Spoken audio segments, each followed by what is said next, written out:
Goku vs. Gojo has been a recent topic of debate with no clear-cut answer in sight. Today, however, I'll be going in-depth on both characters in hopes of ending this debate for good. Before we start off, I just wanted to let you guys know that if you guys enjoy content like this, to please consider liking and subscribing to the channel, as it would mean a lot, especially due to the fact that I am on a road to 1K, and it would motivate me to make more content that you guys as well as myself would enjoy, and it would be greatly appreciated. But without further ado, let's get right into the video. Starting off with Son Goku, during the Tournament of Power, Goku was able to fight against the likes of a character known as Jiren. Jiren was stated on multiple occasions to surpass not only the gods of destruction themselves, but time itself, which may or may not be a fourth dimensional feat, but I'll get into that later. Goku being able to fight against this threat that surpassed the gods of themselves is no small feat either. During the Battle of Gods and Goku's fight against the likes of Beerus, it's said that within both canonical continuities of the series, that both Goku and Beerus had enough power to destroy the entirety of the Universe 7 macrocosm. This same macrocosm would encompass both the likes of not only the main universe itself, but as well as the land of the dead and hell.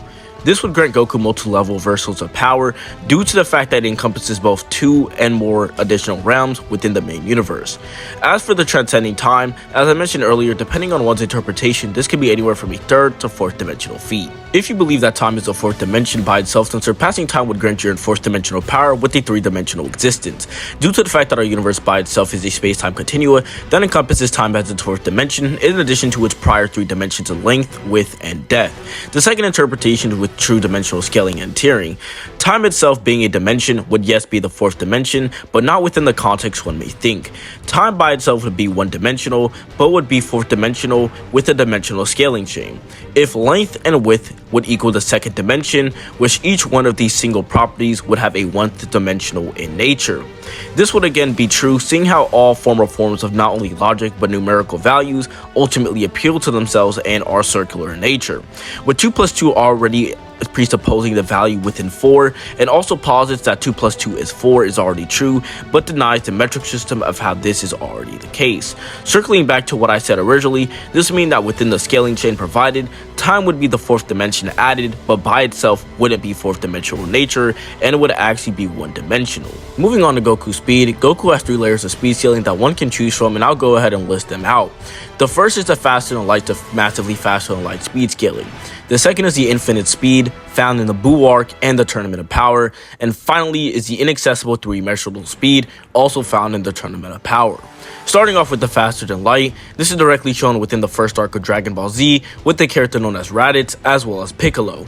With Piccolo's special beam cannon being stated on multiple occasions to being a beam of light he himself thought no one could dodge, and with a simple ki blast that destroyed the moon on screen in less than 3 seconds. In IRL physics, it takes about light 1.3 seconds in order to go from the moon and back.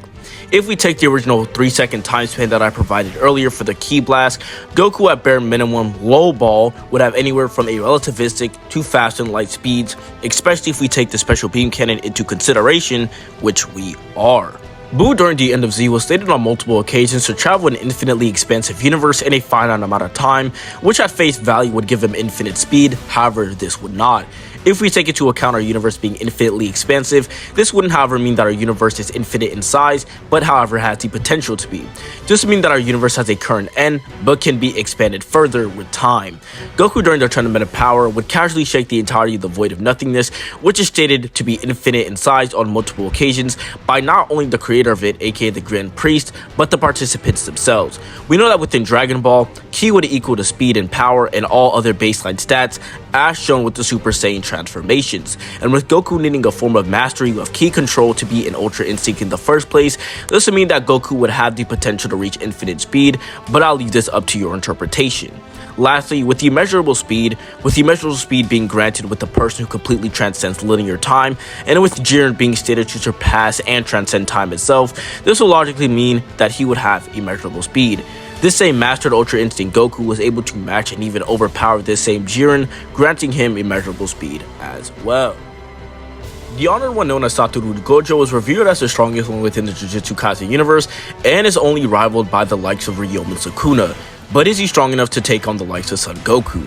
Gojo's ability of Infinity is stated on multiple occasions to work on an atomic level, granting him a surface level durability negation against the likes of normal people within his universe. Gojo's domain expansion known as Infinite Void is stated to release an infinite amount of cursed energy in order to bestow infinite knowledge about everything into his opponents. This would also be consistent as it stated that Gojo cannot run out of cursed energy, which one can interpret as either endless, infinite, or just a very massive supply of cursed energy. If we take into account that the Infinite Void interpretation, this could mean that Gojo would be High Universal. High Universal being granted to a character who can exert an infinite amount of energy within a given limited period of time. Even with the new chapter Jujutsu Kaisen, which at the time of this recording would be chapter 207, with the character known as Yuki, is able to conjure black holes in which both kanjis, both English and Japanese, are regarded as such by Kenjaku. However, moving on to speed, characters within Jujutsu Kaisen are consistently shown to cap around lightning levels of speed, also known as hypersonic, although this may be different for Gojo, with Gojo being able to teleport, which is regarded as instantaneous with numerous non-colloquial definitions again defining them as such. If we take the statements of Gojo being the pinnacle of power within the verse, which is very consistent, seeing how Gojo as a child was stated to bring balance to the world just based off his sheer existence alone. Then the character of Yuki would scale below the likes of Gojo, and Gojo would scale above the likes of his cursed technique with the black hole. Then Gojo can potentially have faster than light speeds.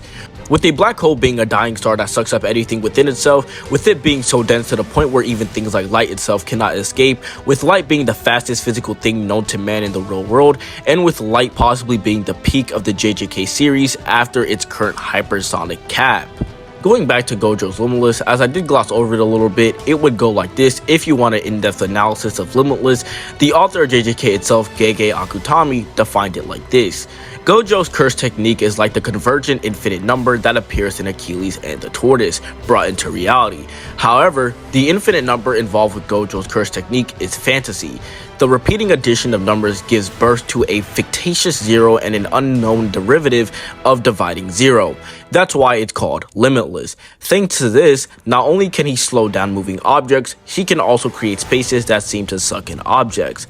In this sense, when Gojo says the information has no end, he might already have an idea that's supposed to mean. But if you were to use this strictly seeing as an example, it's more like this. I can see everything should be I can feel like I can see everything, end quote. This would mean to the regular person that Gojo would be seeming to slow them down, but in actuality, he would actually be completely stopping them. Going over Achilles' paradox, it would go as follow, and even though I have some issues with it myself, the paradox concerns a race between the fleet-footed Achilles and a slowing down moving tortoise. The two start moving at the same movement, but if the tortoise is initially given a head start and continues to move ahead, Achilles can run at any speed and will never catch up to it. Zeno's argument rests on the presupposition that Achilles must first reach the point where the tortoise started, which by that time, the tortoise will have moved on ahead.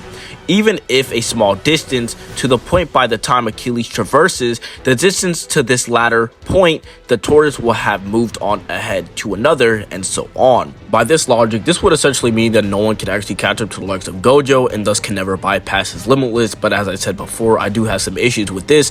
That will be found in the comments down below, which you guys can feel free to comment on and leave your own thoughts on. However, with the divine speed and power of Son Goku being multiversal, with the infinite to immeasurable speeds, and with the honored one Satoru Gojo, who would truly win? I'll give my answer here, and then I'll let you guys decide in the comments down below. The winner of this battle would have to be Goku. While yes, Gojo can teleport, Goku can as well. Goku was also able to negate the Akai, an existence erasure ability that destroys on a spiritual and non-physical level, which is more than an atomic level, as seen with both Beerus and Goku. With Gojo capping around the atomic levels, with his Limitless, this would be nothing against the likes of Goku.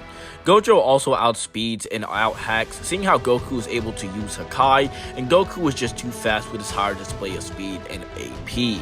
However, I hope you guys all liked the video. It has been Tempest. All the links to the CALCS will be in the description down below, as well as my TikTok and server that I please hope you guys join. And also, if you guys do enjoy content like this, please consider liking and subscribing to the channel, as it would mean a lot and it would help towards the progression of 1K. However, like I said before, it has been Tempest. I hope you guys all have a nice rest of your day. Make sure to stay safe, and Tempest out. Bye.